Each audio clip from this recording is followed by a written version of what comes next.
Welcome to News from Neptune for November 22nd in the 47th week of 2019. I'm Carl Estabrook. The socialist Rosa Luxemburg, murdered by a self-proclaimed socialist government in the aftermath of World War I, said, "The most revolutionary thing one can do is always to proclaim loudly what is happening." Remarkably enough, we seem to be verging on a discussion in this country of what the term socialist means. It's not easy, owing to generations of U.S. propaganda. Noam Chomsky, who inspires our program, says, "Terms like socialism and capitalism have been so evacuated of meaning that I don't like to use them at all. There's nothing remotely like capitalism, in Karl Marx's sense, in existence. To the extent there ever was, it disappeared in the 1920s. Every industrial society today is one form or another of state capitalism." That doesn't deny that state capitalist regimes who called themselves socialist made immense strides in the 20th century, notably in Russia and China. Since 1919, News from Neptune has been a weekly hour of spontaneous and unrehearsed discussion of the news of the week and its coverage by the media, first on a so-called community radio station, and now via Urbana Public TV and YouTube. Earlier editions of this program are available at archive.org. Chomsky says in the U.S. media, either you repeat the same conventional doctrines everybody is saying, or else you say something true, and it will sound like it's from Neptune. David Green and I, with the help of J.B. Nicholson, will try to say some true things on a palace coup edition of News from Neptune. A palace coup is the overthrow of a government by senior officials within the ruling group. It's clear that that's what's being attempted in the U.S. today. Also, it's an anniversary in the dark backward and abyss of time. 56 years ago today, President Kennedy was assassinated in Dallas. There's a good article on Counterpunch on the CIA and the possibilities of its involvement in that event. There is one particularly good book amongst many bad ones about the assassination of Kennedy and the notion that it was not a lone gunman, Oswald, who did it.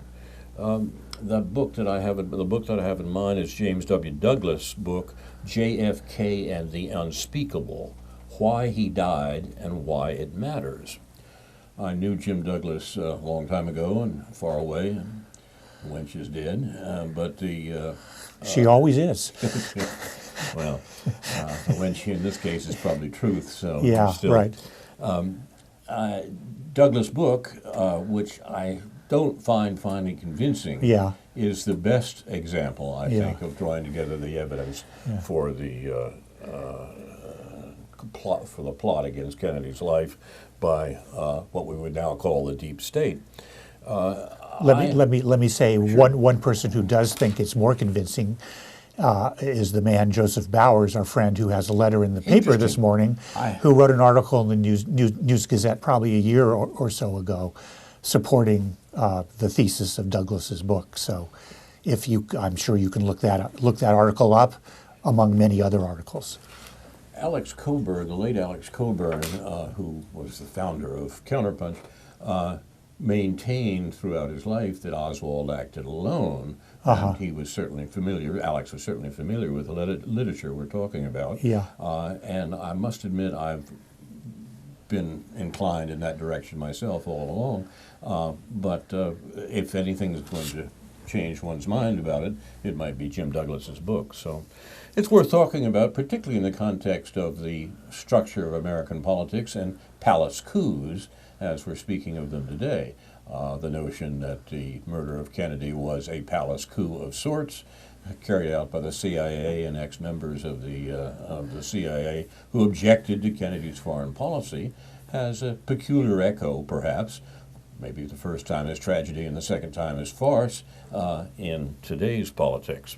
Interesting you mentioned the Joseph Bowers' letter paper this morning. That was next on my list of things to mention because it moves into this area.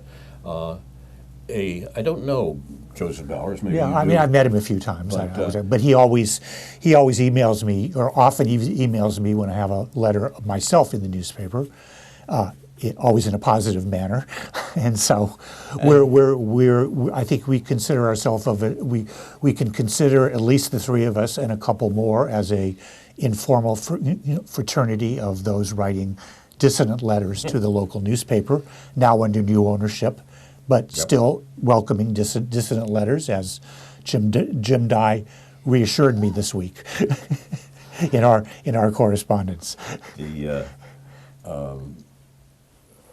It's the case that Joseph Bowers writes very good letters as well. He's a retired English teacher.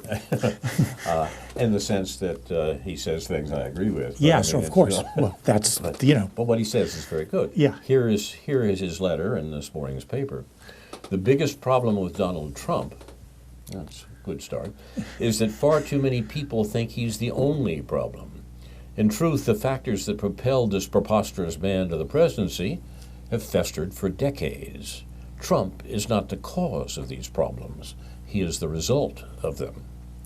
We now live in a country that is grotesquely divided between the very rich and the rest of us. Working Americans see income inequality growing day by day. Most Americans earn $30,000 per year or less. Most live paycheck to paycheck. The majority cannot sustain a $400 emergency. Against this tableau of misery, what do Americans see? A bloated military-industrial complex that binges on taxpayer dollars in endless wars around the world? A healthcare system that is dominated by the greed of insurers, pharmaceutical companies, and corporate medicine, and that bankrupts people of lesser means? A criminal justice system that turns a blind eye to the thievery of Wall Street while incarcerating poor people at alarming rates. So who stands for the people? Certainly neither of our moribund political parties. The old paradigm of left versus right, Democrat versus Republican, is outdated. Both groups court voters at election time, but when it really counts, they slavishly dance on the strings of their corporate masters. That seems to me about right and worth thinking about and talking about. It's an insight that we find perhaps in local discussion only in rare places, including the letters column of, as David points out, the recently sold News-Gazette. I'd be sorry to see that letters column disappear and the letters of people like Joseph Bowers be unavailable. That would be a mistake. And David Green and Carl Estabrook. Well, I would think so. Jason Liggett. Quite right. Here's a point of an article, a set of observations from Daniel McCarthy, as the editor of the journal Modern Age. It's entitled, "Trump is doing exactly what he was elected to do. Don't impeach him. His actions have all been within the scope of the presidency." The impeachment effort against President Trump hinges on his motives. Presidents have wide discretion when dealing with foreign governments, and Mr. Trump's actions have all been within the scope of his office's power. But has he used that power for personal gain? Ukrainian prosecutors took an interest in possible corruption involving Burisma Holdings, the company that paid Hunter Biden tens of thousands of dollars per month to serve on its board, long before Mr. Trump became president. And the Obama administration, including Vice President Joseph Biden, used America's clout to influence Ukraine's government. A large amount of money, too. The questions about these relationships that Mr. Trump has pressed Ukraine to answer were matters of established public concern. A president has a right to seek answers about them, whether or not doing so has collateral implications for an election. As for this president, the personal is political. What that means to him and his supporters is very different from what it means to his opponents. As his statements going back decades show, Mr. Trump believes that America's leadership class has harmed the country even as it has enriched itself and entrenched its power through the federal bureaucracy and a self-protecting consensus among top politicians.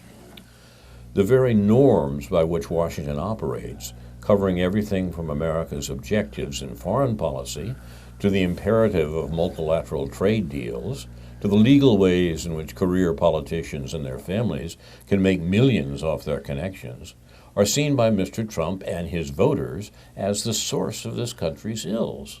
From endless wars to declining manufacturing employment to the unresponsiveness of politicians in both parties to the country's pain. These norms and the corruption inherent in business as usual are not just abstractions, but find embodiment in politicians like Mr. Biden and Hillary Clinton, as well as John McCain and the Bush family. They are personified as well in much of the permanent bureaucracy, the so-called deep state. Mr. Trump, as crude as he may be and as blind to the defects of his own associates as he is, was nonetheless elected as a force for change. Note that Mr. Trump, unlike many of the politicians he denounces, made his fortune before entering politics. Those marked for overthrow by Mr. Trump do not see things his way. To them, this president is attacking what is most sacred in America's traditions of government. But the means Mr. Trump has employed in the matter for which he is now being impeached are among his office's well-established powers. These powers include the ability to delay supplying congressionally authorized aid. Even using a delay to get foreign leaders to cooperate with an administration's demands is not itself an offense of the kind that the Constitution demands for impeachment. In 2016, Vice President Biden employed the threat of withholding aid to pressure the president of Ukraine at the time, Petro Poroshenko, to dismiss the country's prosecutor general, Viktor Shokin. Mr. Shokin was widely perceived as corrupt by United States and international officials. Mr. Biden potentially stood to gain something himself from the prosecutor's firing, though Ukrainian officials say no Burisma case was active at the time Mr. Biden called for Mr. Shokin's firing. Republicans, including President Trump, see corruption in the Biden family's mix of business and politics in Ukraine. But in May this year, the last prosecutor general to serve under President Poroshenko, Yuri Lutsenko, declared that Hunter Biden had violated no Ukrainian laws. That might have been the end of the matter, except that Mr. Poroshenko's presidency came to an end that same month. He had been defeated by a challenger, Volodymyr Zelensky, who had painted the incumbent as corrupt. So what can be proved about the motives of an American president who tries to get Ukraine's new leader to look into Burisma, the Bidens, and Mr. Shokin's dismissal? Democrats are in the habit of assuming Mr. Trump's guilt. They assumed he was Vladimir Putin's puppet, and many still do, even after the years-long FBI investigation that culminated in the Mueller report, which found nothing to substantiate the claim. So unsurprisingly, when his foes look at President Trump's behavior towards Ukraine, they see only an obvious case for impeachment. Of course Mr. Trump acted in bad faith, withholding aid to extort Ukraine into opening an unjustified investigation into the son of a potential 2020 Democratic presidential nominee. What else could he have been doing? The thinking continues. He could not have been acting in good faith, the way Mr. Biden was when he strong-armed Mr. Poroshenko, because Mr. Biden had the support of career diplomats, while President Trump did not. In fact, the president used his personal lawyer, Rudolph Giuliani, as an envoy to the Ukrainians. This maverick diplomacy is a prima facie an indication of bad motives. That's the common argument, eh? In all this, Mr. Trump's opponents treat norms as if they were laws, but Mr. Trump openly campaigned in 2016 as someone who would rescind the non-legal norms of American politics.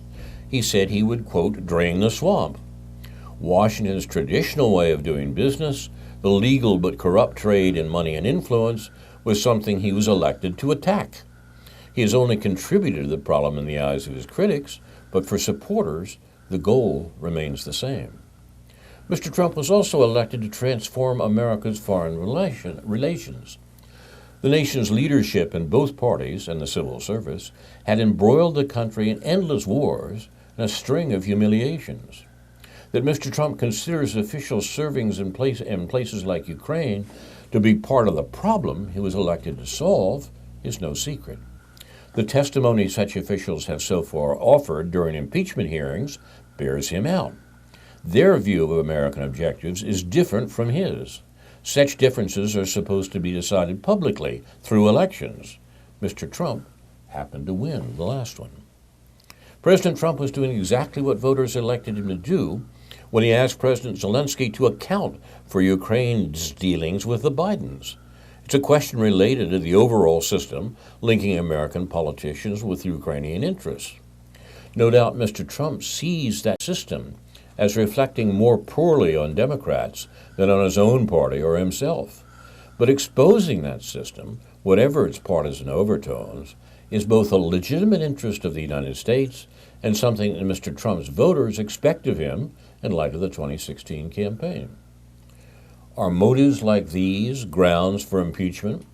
Democrats might still think so. Unelected officials might think so too. But officials who believe that they and not the elected president are the guardians of America's foreign relations. But at core, the questions here are political ones, involving not crimes, but deep disagreements about America's role in the world and the role of the world's interested parties, including Ukraine, in influencing American policies and the politicians who make them. The price of being a world power is that the swamp extends beyond our own borders. Mr. Trump wants to change that. Hence, he thinks it's proper to demand a public Ukrainian commitment for investigation. Testimony at this week's impeachment hearings from Gordon Sondland and other witnesses only underscores the point. President Trump believed it was right to call for Ukraine's new president, elected on an anti-corruption agenda, to dig into and make public the links between his country, its governments, its oligarchs and oil companies, and American political figures like the Bidens. The questions he was pursuing were bigger than the 2020 election. That's an account, it seems to me, an accurate one, of what the administration has been doing in this week of investigation in this week of investigations. It comes from Daniel McCarthy, who's editor of the journal Modern Age. The journal Modern Age, I haven't heard of that. What is its general purpose or mission or position, as far as you know? I know it says they're a conservative quarterly. Right. It's a long-standing conservative quarterly, an account that a journal that's primarily literary in its interests, but that has been on the I don't know what would a parallel journal be? Perhaps I can see him sitting in front of me. What is his name? The editor of a liberal analog. New Republic? I don't know. Maybe. But anyway, I guess the only comment I would make that, in terms of my own reading is it doesn't account for any of Donald Trump's own benefits or gains, personal gains from the policies that he has had. Dean Baker, who I don't agree with about the issue of that he should or shouldn't be impeached.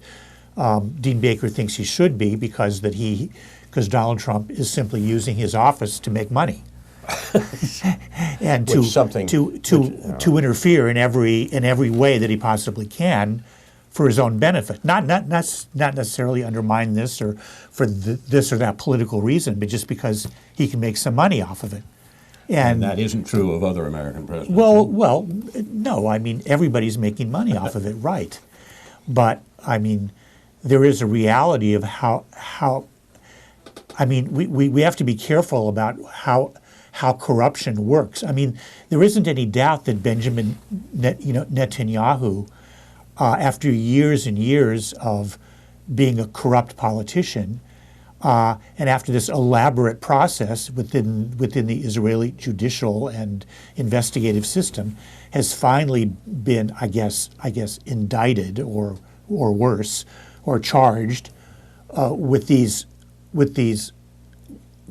charges, and there's no doubt that he's done stuff.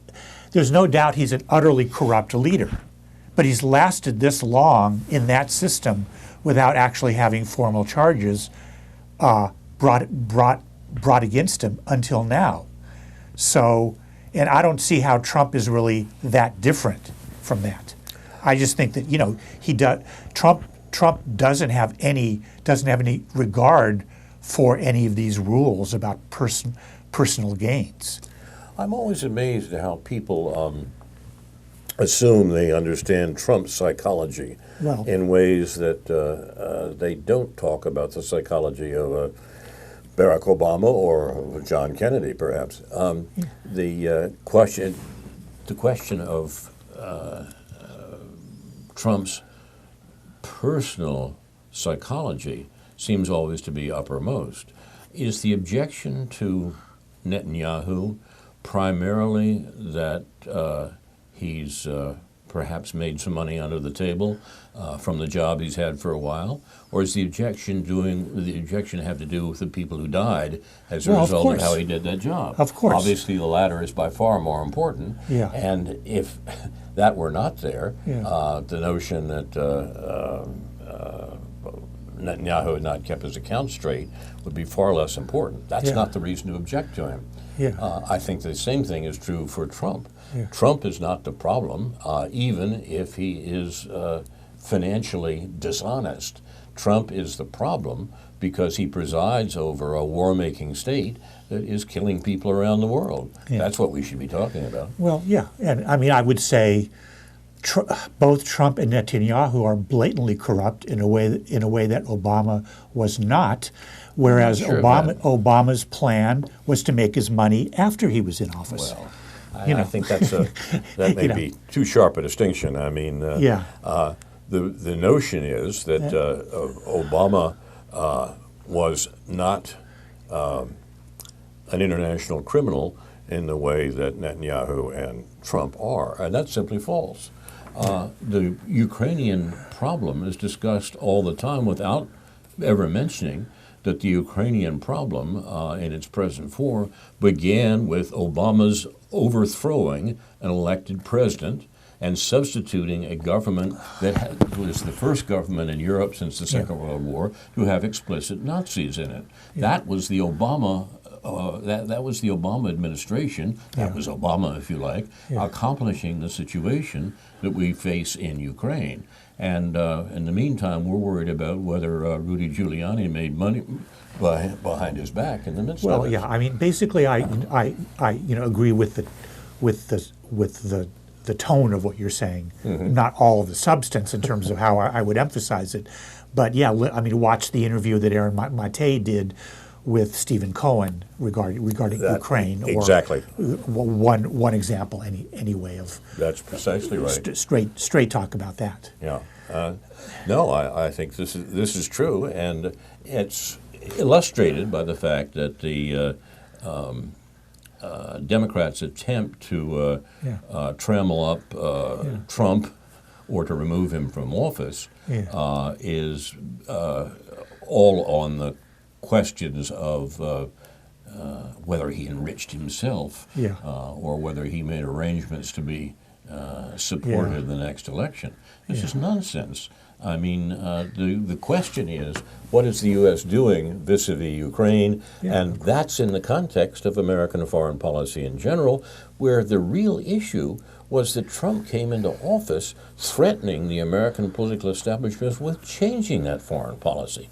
Why does the American political establishment hate Trump so much? Where are they moving heaven and earth and putting madmen like Mr. Schiff in charge of carting Trump out? The real answer is that Trump represents a threat to the American war-making, warmongering, and war provocations that Obama was perfectly happy with. Trump, during the campaign, The campaign, the 2016 campaign, was the first major party president, major party candidate in 40 years to attack the neocon and neolib principles of the Obama administration and the previous administrations. That's what scares the American political establishment. They're scared that Trump might mean what he says.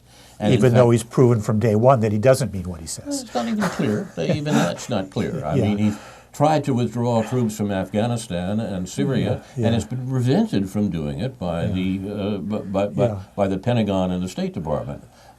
This is the sorts of things that he said during the campaign that contributed to his being elected president.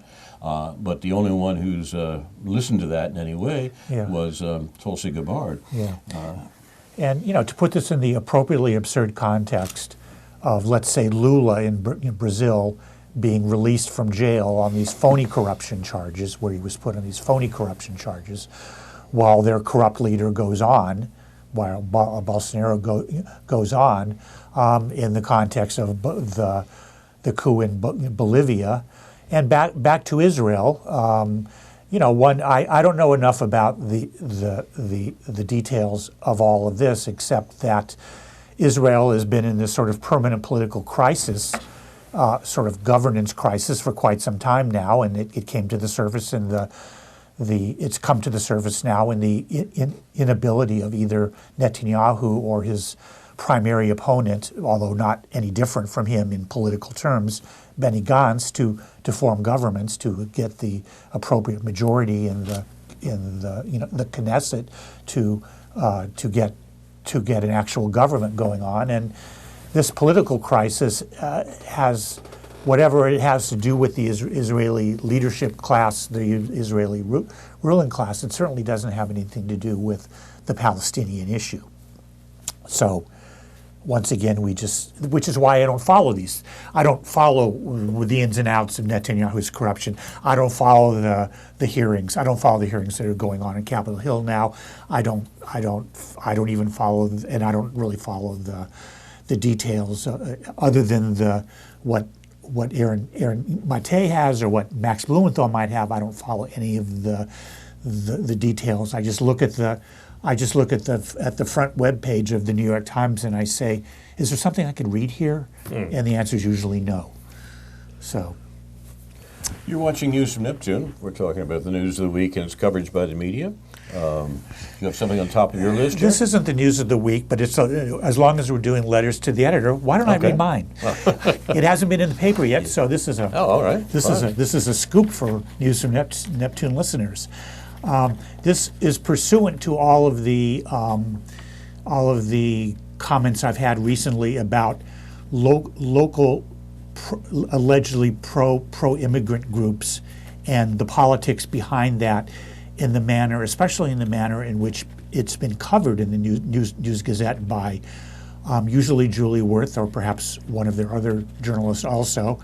And I had to get this off my chest to get on with my life. And I did, and I felt a lot better since in a few days since I wrote this, and it will be in the paper within the next week or 10 days when my 30-day probation period is up.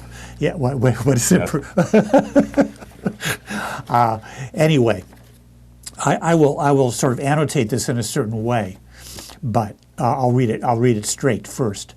While immigration policy has historically been rhetorically shaped by racism, it has been more fundamentally structured by globalized economic exploitation and, since World War II, our foreign wars and geopolitical alliances. During this 4-decade neoliberal era, immigration policies of all administrations have been consistent with massive redistribution of income/wealth upwards, decline of unions, austerity, and free trade, quote-unquote, policies that offshore jobs, suppress wages, and send economic refugees north, as in NAFTA. Compassionate policies towards immigrants are obviously desirable.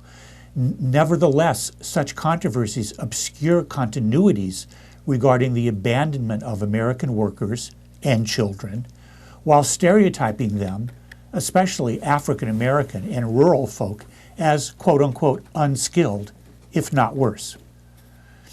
When Uptown Jeffrey Brown, and I'm being insulting here, Jeffrey Brown, who is the dean of the business school, when Uptown Jeffrey Brown advocates for increased immigration, he promotes intensified immiseration of the working class. That's what business school deans do. When Mike Doyle of the campus YMCA supports business leaders' Heartland and H-1B agenda, he displays his ignorance and compromises his institution. The well-publicized supporters of our welcoming community, quote-unquote, Bend the Arc, Solidarity Sundays, CU Immigration Forum, Unitarian Universalist Church, etc., are oblivious to the class politics behind their agenda. That's because they're immersed in class privilege while disingenuously claiming to have rejected white privilege. Ironically, Thomas Garza of the Immigration Forum, read Immigration Doctrine, stereotypes those who disagree with his views as xenophobic bigots, thus revealing his own bigotry. Garza's overtly anti-Trumpian electoral advocacy serves establishment Democrats, anti-Sanders Gabbard, pro-Biden, etc. Thus, when the Urbana Free Library endorses Garza's annual awards program, it not only displays inappropriate partisanship, it effectively supports Uptown Brown's 1% Geese-driven, that's Larry Geese business school-driven, pitiless economic agenda. You think I insulted enough people in this letter, Carl, or could I do better? Could I do better? Yes, yes. I'm annoyed. I'm genuinely annoyed.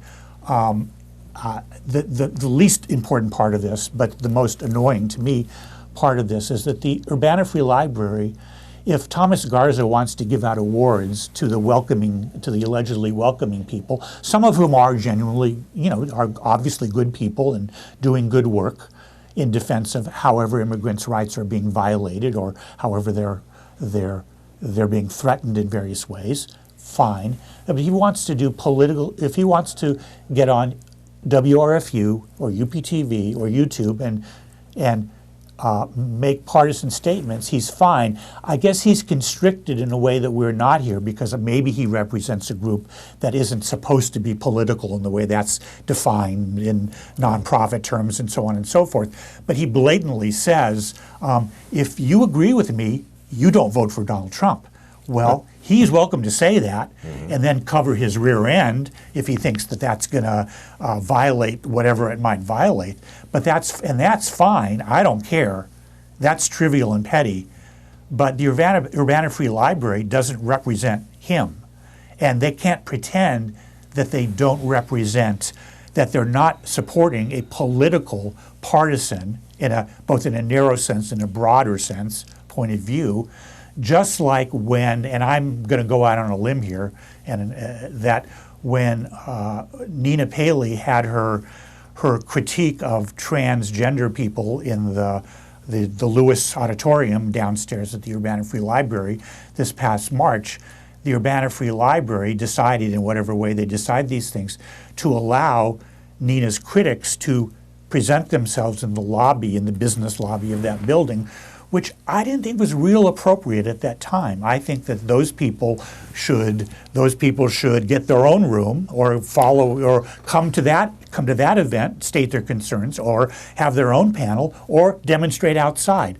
I'm not sure that it was appropriate in civic versus political terms for them to be allowed to sort of set up shop there and let people know that they didn't agree with what was going on downstairs. I'll be happy to have a clarification from that, from the Urbana Free Library Board or from their administration, if they care about my either in the case of the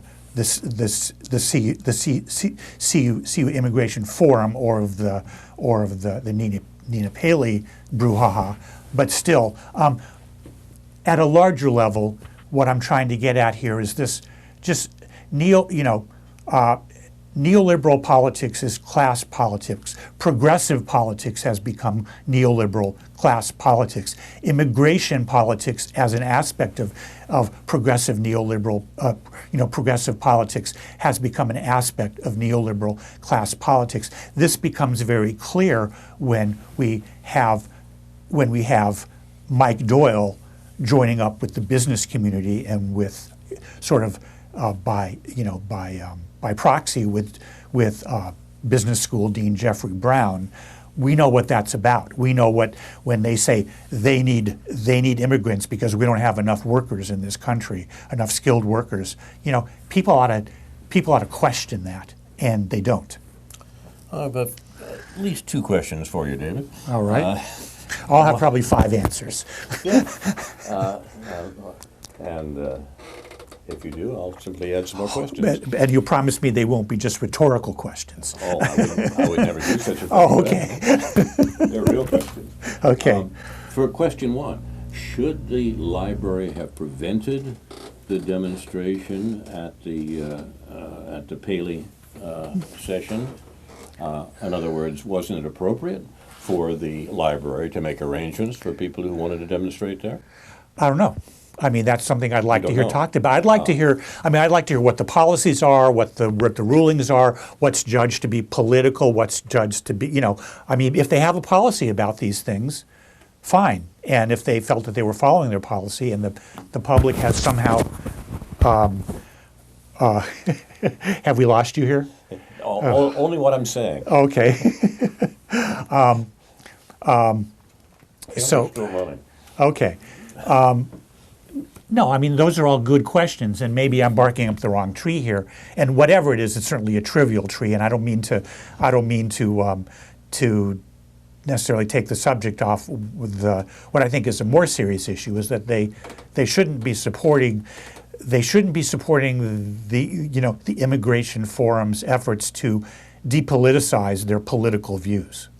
Okay, that's what I'm most concerned about here. So I'll be able to be informed, and I would like to be. I would like to go to a meeting of the board of the Urbana Free Library and get clarifications on whether these things have been talked about and whether there has been any effort to decide on whatever criteria that this would be appropriate in case of in either case. So I probably didn't answer your question there. But no, it's a perennial question, but it occurs in new circumstances. Yeah. The notion that the cure for bad speech is not suppression, even of, quote, hate speech, close quote. The cure for bad speech is more speech. And that anyone who wants to say we have to shut these people up one way or another, regardless of what those people are saying, seems to me to have the wrong side of the argument. And you know I support that point of view, and my distaste for the manner in which some of these people go about their business. I mean, Nina Paley herself was being denied a platform. Yes, she was being no platformed, as they say, or canceled, as they say, or turfed, as they say in the lingo of the trans-exclusionary radical feminist charge that was levied against her. But still, I guess that's part. It may reflect my frustration that these things just aren't being talked about directly. They're not being debated. The people that are supporting either the trans community or the welcoming immigrant community don't think that there's an issue here. They think that they represent good and truth and beauty, and that anybody who questions them is somehow one of the bad guys. And that's why we don't get any really intelligent, direct dialogue and discourse on these particular sort of identity politics issues. I'm sympathetic to the position that's excoriated as turf. That seems to me to be, in fact, the right position, the correct position, and it's as you point out, it's a matter of identity politics, and we've insisted all along that identity politics is finally a distraction from what left politics particularly should be about, which is class. And it is identity politics in a way that produces, it seems to me, serious interferences with free speech when TERFs are prevented from speaking. And that seems to me what's happening in a lot of these matters. Yeah, and I think the British web page Redline has had consistently good articles about these things, which I have to give a little credit to somebody I don't like, Louis Proyect, who posts those articles on his Marx mail list. Yes, he does. But let me also say that when Thomas Garza wants to use his immigration forum to inform about what's going on in Latin America, what's going on in the Middle East regarding how immigrants and refugees from those areas are on the move, partly as a result of U.S. foreign policies, when he's willing to take that step and perhaps offend uptown Jeffrey Brown by doing so, then I will be a little more sympathetic to Mr. Garza, as he likes to call himself. I mean, not that he isn't Mr. Garza, he is, but he likes to refer to himself as Mr. Garza. I don't know what that's about, but okay, I'm Mr. Green, fine. Mr. Estabrook, what do you have to say about that? Referring to anyone as or uptown. Dr. Estabrook, yeah. Referring to anyone as uptown in Champaign-Urbana has a certain risible quality to it. Yeah, I just have to get a little jiggy sometimes when I'm doing this stuff. Are you ready for my second question? Yes, I am. That was it was a long way to get there. Shouldn't the borders be open? Again, we get back to. I mean, there's real disagreement and nasty disagreement on the left, on the so-called left, when Angela Nagel, a leftist, wrote an article in a centrist magazine called American Affairs, opposing or modifying or stating the left case against open borders, and I thought it was a very intelligent article. And she was just excoriated by the Jacobin crowd, by the left, the Bernie Sanders DSA crowd, for doing so. And I went back and read Angela Nagel's article within the last week or so, and I think it's quite a sensible piece of work. We're not at it's the question of how much, in what context can we have open borders? Open borders serves the neoliberal agenda. They want capital to be mobile, and they want people to be mobile when they deem it necessary for their interests, for workers to go to where their cheap labor is needed. So it's a complicated question, and I don't think it just can be viewed in some abstract way. I support open borders. And I replied to the objection that open borders would tend to aid capitalists in keeping wages down by saying that we have to get out of that wage situation in the first place. And the short-term example of the way to do that is to establish a universal basic income for everyone in the country. At this point, Tucker Carlson screams, that means you're going to give foreigners our money. And I answer, yes, that's right. Well, the question is, how do we do politics in this country? How are we doing politics in this country? Well, UBI isn't, the proposals for UBI, I mean, these things are all related, and the left needs to be talking about these things, and I think some people are talking about these things in a politically astute ways, and some people at Jacobin are just establishing their brand, and their brand is open borders, and it isn't necessarily, and it's a part of marginalizing people who have real political concerns with that. So there's a lot of complications there, but I don't believe in no platforming people on the basis of violating some ideological rule about claiming, about just this rhetorical claim that we should be for open borders. What does it mean? How do we get there? What's it a part of? We get there by taking the locks off the doors that cross the border, and stop arresting people when they come across the border without our permission. Well, let's read Angela Nagel's article and talk about it sometime, and then talk about why she got such a vicious reaction from Daniel Denver and from, I think Richard Seymour is one of the people that he might have interviewed on the Dig podcast regarding this whole thing. And it was not helpful, because they're just characterizing Angela Nagel's intelligent effort to deal with political reality by kind of turfing her.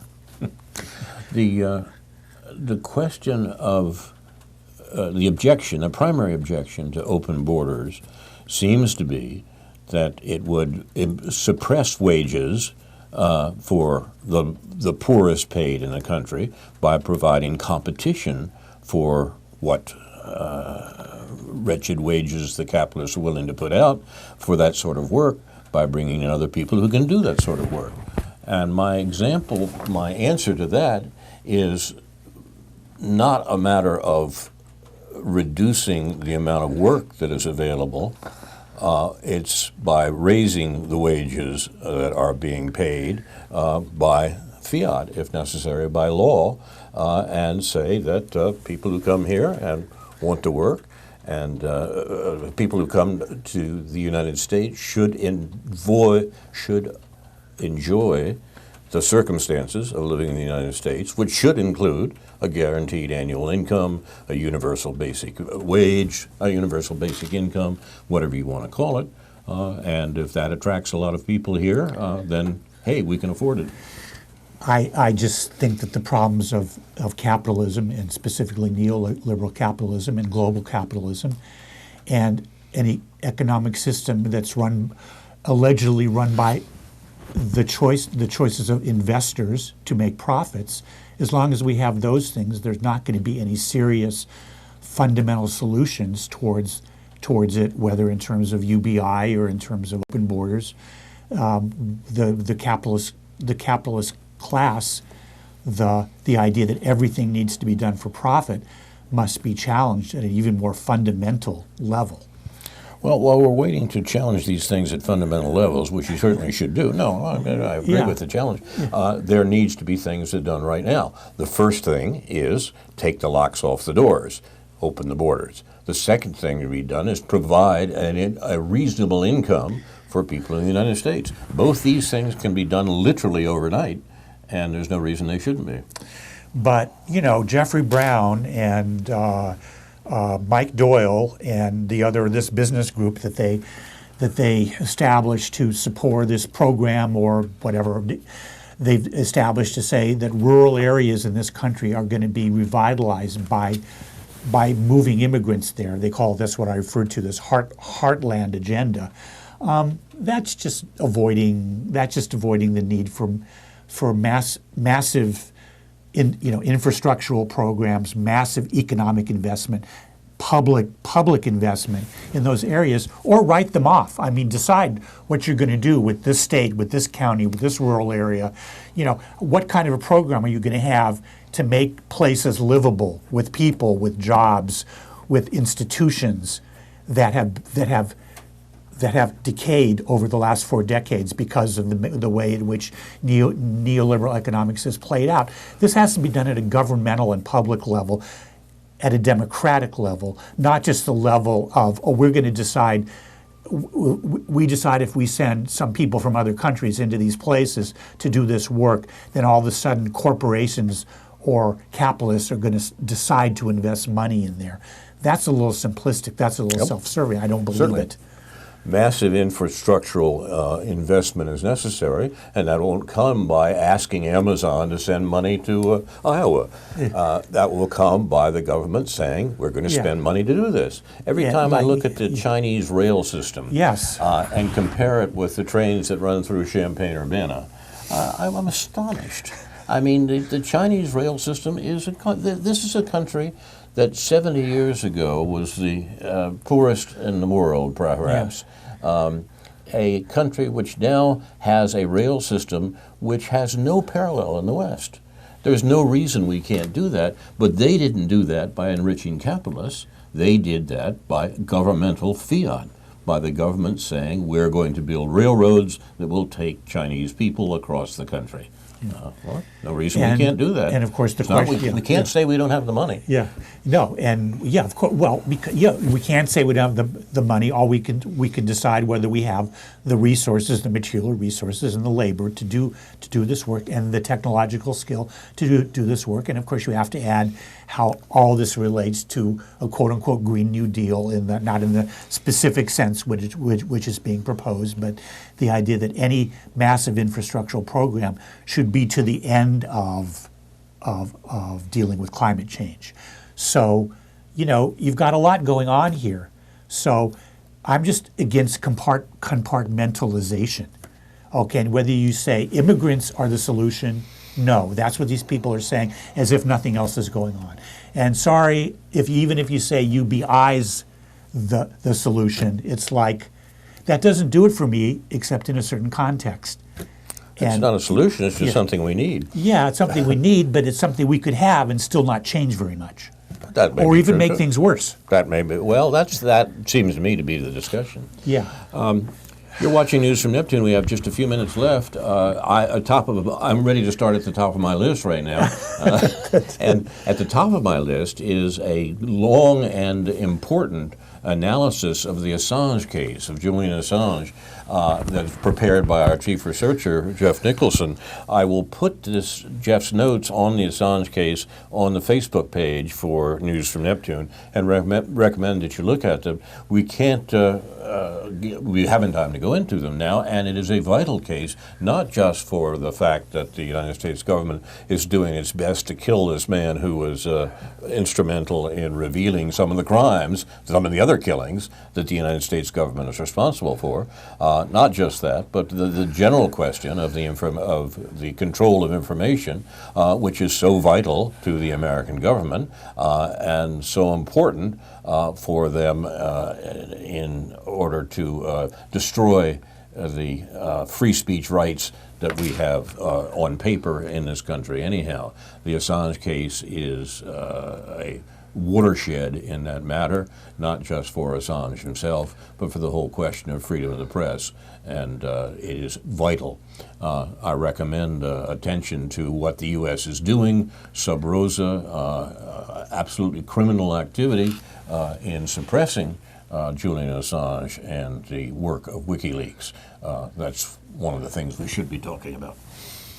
You could keep going because, we don't have much time, and you might as well, at least, if you got things to at least mention or refer to on your list, that's fine, yeah. You can look at this, you can look at the stuff that Jeff has put together on this case. What's happened is that the allegations, the rape case, supposedly, that was keeping Assange in prison in the Ecuadorian embassy, that case has been dropped by Sweden.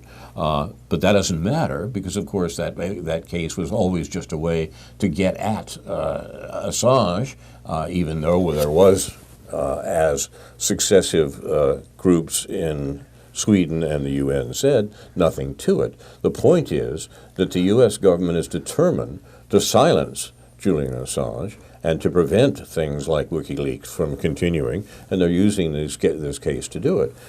Julian Assange is to be extradited to the United States under the Official Secrets Act that the United States calls the Espionage Act from World War I. Espionage never had much to do with that act.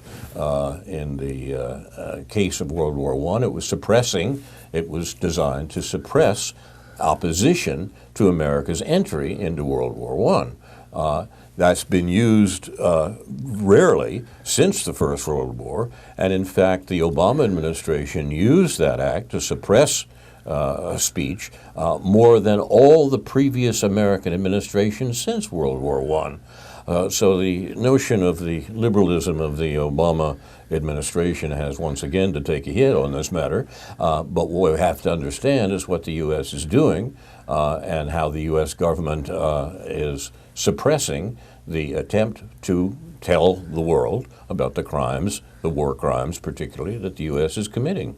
That's what Assange is about, and Assange himself is a martyr to that cause, maybe literally so, and if the results in regard to his health are what people like Craig Murray, the British diplomat, who's been writing about the matter and has been involved with WikiLeaks from early on, has been saying about it.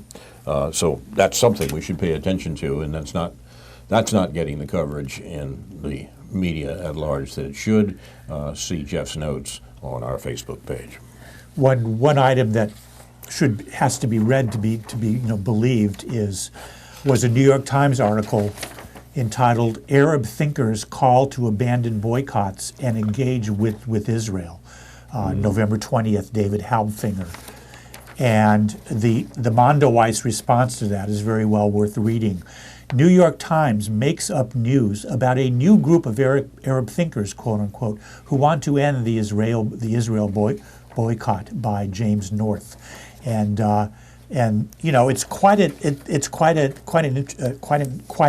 outrageous effort from the New York Times to promote a group of people who are basically funded by the Israel lobby, which is the one aspect of which is the Washington Institute for Near East Policy, WINEP, which is an adjunct of AIPAC, basically, which is the Israel lobby. It's really pathetic. It was commented on one of the Angry Arabs comments, and one of these Arab thinkers actually turns out to be someone named Braude, B-R-A-U-D-E, Joseph Braude, who there was an article about in 2004 in the New York Times. An author went to Iraq and now will stand trial for theft. And apparently he was on trial and actually convicted for stealing antiquities from Iraq in 2004. So a really weird, complicated, well, not very complicated story, but it's the New York Times, it's the Israel lobby. What do you expect? It's just amazing what gets into the New York Times these days. It's also amazing, by the way, what gets into the New York Times on the other side as well. We had an amazing op-ed piece in the New York Times about the impeachment hearing, pointing out the sort of nonsense that's involved in this whole impeachment imbroglio.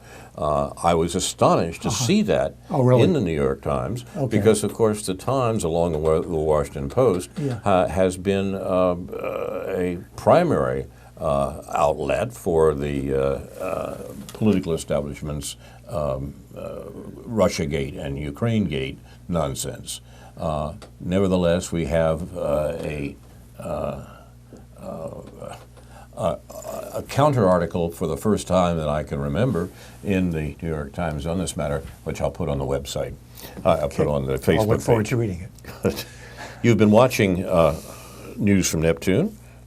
We are coming to the end of today's program, and we wish you a good day with the suggestion that you look at our Facebook page. And a happy Thanksgiving. Yes, we won't indeed. be doing a program next week, so we'll see you in 2 weeks.